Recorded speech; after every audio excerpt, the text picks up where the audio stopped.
বুবুল, আমরা পার্টিতে যাচ্ছি। পার্টিতে যাচ্ছ? হ্যাঁ। ছেলেরা থাকবে নিশ্চয়ই? হ্যাঁ, ওখানে তো আমার কলেজের সব ফ্রেন্ডসরা আসছে, তো থাকবে। পার্টিতে যাচ্ছ এই ড্রেস পরে? কেন, ভালো লাগছে না? একটু বেশি রেবেলিং না? আচ্ছা ঠিক আছে, আমি তাহলে চেঞ্জ করে নিচ্ছি। না থাক, পরে নিয়েছো যতক্ষণ এটা পরেই যাও। তবে নেক্সট টাইম একটু ধ্যান রেখো। ঠিক আছে। ফিরবে কখন? রাত তো হয়ে যাবে, 11টা-12টা বাজবে। 11টা বাজবে। 10টার মধ্যে ফেরার চেষ্টা করো। ঠিক আছে। হ্যাঁ রে, তোর বর এরকম কেন? কেন বলতো, কি হয়েছে? আরে কত টক্সিক ও! তুই কোথায় যাচ্ছিস, কার সাথে যাচ্ছিস, কখন ফিরবি, পার্টিতে যাচ্ছিস, দেরি হয়ে গেলে তোকে ফোন করতে বলছে, তোকে নিতে যাবে।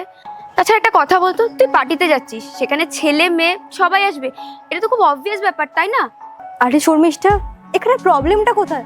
আরে ওটা আমার হাজবেন্ড হয়, ও আমাকে বারণ করবে না তো আর কে করবে না? আর আমার কেয়ারটা ওই করে।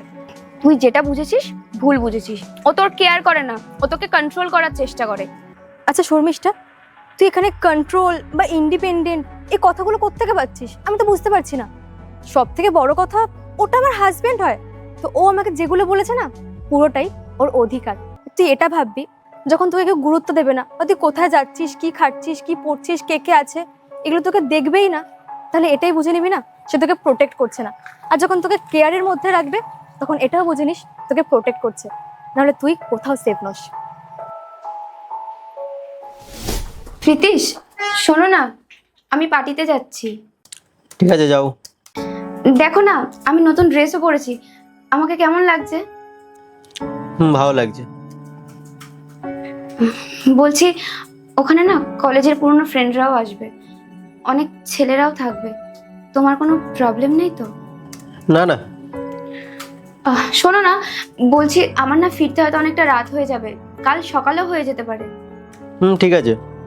তুমি যদি পারো আমাকে রাতে গিয়ে একটু নিয়ে আসতে পারবে? আরে না না, তুমি তোমার কোনো বন্ধুকে বলে দিও, নাহলে ওলা করে নিও, আমার একটু কাজ আছে। শোনো না। হ্যালো। আরে হ্যাঁ, আমি ওটাই করছি। হ্যাঁ, আমি এক্ষুনি পাঠিয়ে দিচ্ছি। হ্যাঁ, চিন্তা করিস না। আরে কি হলো, কি ভাবছিস? চল, লেট হচ্ছে আমাদের। হ্যাঁ হ্যাঁ, চ।